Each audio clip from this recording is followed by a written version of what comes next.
L'heure est grave dans l'AES. Après l'attaque terroriste du 17 septembre survenue au Mali, et la tentative de coup d'État de hier 24 septembre 2024 au Burkina Faso, les autorités des 3 pays de l'AES se sont réunies pour prendre des mesures historiques.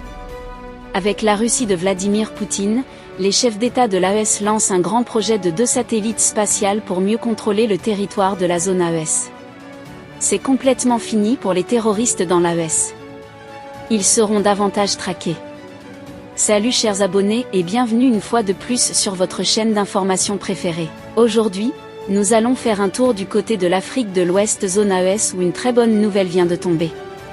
Le président de la transition du Mali, le colonel Assimi Goïta, chef de l'État a accordé une audience, le lundi 23 septembre 2024 au ministre Alandou Argeilienne, ministre de la Communication, de l'économie numérique et de la modernisation de l'administration du Mali, le ministre de l'économie et des finances du Mali, Alousséni Sanou, le ministre de la Communication, des Postes et de l'économie numérique du Niger, Sidi Mohamed Raliou, le ministre de l'enseignement supérieur, de la recherche et de l'innovation du Burkina Faso, professeur Hadjima Tiombiano et les responsables de la société russe Glavkosmo.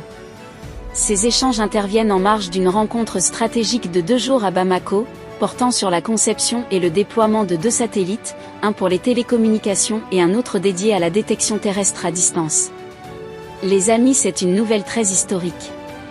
Ce 2e satellite de détection terrestre à distance va considérablement aider l'armée des 3 États de l'AES sur le terrain des opérations. Nous savons que ces 3 pays font face depuis un certain temps à la menace terroriste. Ce satellite va les permettre de localiser à distance la cachette de ces forces ennemies. Chers abonnés, c'est une très bonne nouvelle, vu que ce satellite va permettre à nos forces de défense de fragiliser et d'infliger davantage de lourdes pertes aux ennemis de la paix. Ce projet structurant, qui constitue une réponse aux défis de la souveraineté, de la sécurité et du développement de la région, s'articule autour de 3 axes majeurs. Le premier concerne la mise en place d'un satellite de télécommunication, qui permettra de renforcer l'infrastructure numérique à travers une meilleure couverture Internet, ainsi que la diffusion de la radio et de la télévision dans les pays de l'AES. Le deuxième volet, tout aussi important, est la constellation de satellites d'observation terrestre. Ces dispositifs permettront de fournir des imageries satellitaires à haute résolution, pour divers secteurs stratégiques tels que l'agriculture, la santé, l'éducation, ainsi que la sécurité et la défense, notamment pour le contrôle des frontières et la prévention des risques et catastrophes. Enfin, un volet formation est également prévu. Il ne s'agit pas seulement de bénéficier des technologies russes, mais de former des experts locaux qui à terme assureront une gestion autonome de ces infrastructures, a précisé le ministre nigérien de la Communication, Sidi Mohamed Raliou, à l'issue de l'audience. Le président Goïta, en tant que président en exercice de la Confédération des États du Sahel, AES, a exprimé son soutien sans réserve au projet, soulignant l'importance de développer rapidement les compétences techniques locales. Le directeur général de Glavkosmo, Ilya Tarazenko, a quant à lui souligné l'efficacité attendue de ce partenariat. Nous résoudrons non seulement des problématiques de sécurité avec la surveillance des frontières, mais nous contribuerons aussi à l'essor économique des 3 pays grâce à l'application des technologies spatiales. En soutenant activement cette initiative, le colonel Assimi Goïta confirme la volonté des pays du Sahel de se tourner vers l'avenir, en s'appuyant sur des solutions technologiques de pointe, pour faire face aux défis contemporains. L'espace, autrefois réservé aux grandes puissances, devient ainsi un nouvel outil de souveraineté pour les pays de l'AES. Une aventure qui marquera un tournant décisif dans la coopération entre le Sahel et la Russie. Glavkosmo est une entreprise russe spécialisée dans les activités spatiales, fondée en 1985. Filiale de l'agence spatiale russe Roscosmos, elle joue un rôle clé dans la coopération internationale pour l'exploration et l'utilisation pacifique de l'espace. Glavkosmo est notamment responsable de la commercialisation des services spatiaux russes, tels que le lancement de satellites, la livraison de cargaisons vers l'ISS, Station spatiale internationale, et le développement de technologies spatiales avancées. Son expertise englobe également la fabrication de satellites, la formation d'experts spatiaux, et la collaboration avec divers pays pour des projets de haute technologie dans le domaine de l'espace.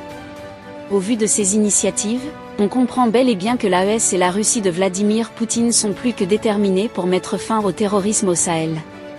Ces satellites qui vont permettre à l'armée de bien contrôler l'information et mieux surveiller le territoire s'inscrit dans une nouvelle phase de coopération des trois pays avec la Russie. Les amis, rappelons-nous que la tentative de coup d'État survenue hier au Burkina Faso vient s'ajouter sur l'attaque terroriste qui a eu lieu récemment à Bamako. Ce qui explique en quelque sorte cette nouvelle initiative de collaboration avec la Russie pour le lancement de 2 satellites dans l'AES. Il faut noter que dans un communiqué lu à la télévision nationale, le ministre burkinabé de la Sécurité Mohamedou Sana a déclaré avant hier 23 septembre que plusieurs tentatives de déstabilisation avaient été déjouées. Plusieurs personnes ont été arrêtées et de nombreux ressortissants burkinabés vivant à l'étranger. Selon Ouagadougou, le complot impliquerait notamment des groupes terroristes, des militaires et des politiques qui œuvreraient depuis la Côte d'Ivoire. Le gouvernement burkinabé dirigé par le capitaine Ibrahim Traoré a affirmé lundi soir avoir déjoué plusieurs tentatives de déstabilisation, impliquant selon lui l'ancien président de transition, le lieutenant-colonel Paul-Henri Sandaogo Damiba et des anciens ministres.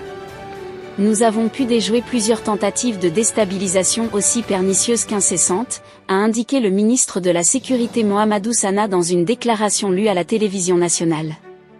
Ces acteurs du chaos, appuyés par certains services de renseignement de puissances occidentales, sont constitués aussi bien de civils de divers profils que de militaires et anciens militaires ayant quitté le territoire national pour participer à des opérations de propagande et de déstabilisation, a-t-il indiqué. La Côte d'Ivoire a de nouveau été accusée d'héberger des personnes qui se sont activées dans une entreprise de subversion contre notre pays, a indiqué le ministre. Les amis, cette nouvelle situation vient encore entretenir le climat de tension qui existe depuis un certain temps entre la Côte d'Ivoire et le Burkina Faso. À titre de rappel, au début juillet 2024, le capitaine Ibrahim Traoré avait affirmé qu'un centre d'opération pour déstabiliser le Burkina Faso était installé à Abidjan. Par ailleurs, un autre pays d'Afrique de l'Ouest est cité, le Ghana et sa capitale Accra où des réunions de planification se tenaient, ainsi qu'à Tamale dans le nord. Chers abonnés, c'est là en quelque sorte l'information que nous avons pour vous aujourd'hui. Donc ce qu'il faut retenir est que la défaite totale des terroristes dans l'AES est proche. Car ce projet satellitaire montre bel et bien que la Russie et l'AES ont compris l'enjeu d'opération de ces forces du mal. Et pour nous, c'est une nouvelle très historique. Par la voix de cette chaîne, nous continuons de dire vive l'Alliance des États du Sahel AES, et vive la Fédération de Russie. Que pensez-vous de cette nouvelle initiative? Laissez votre avis en commentaire.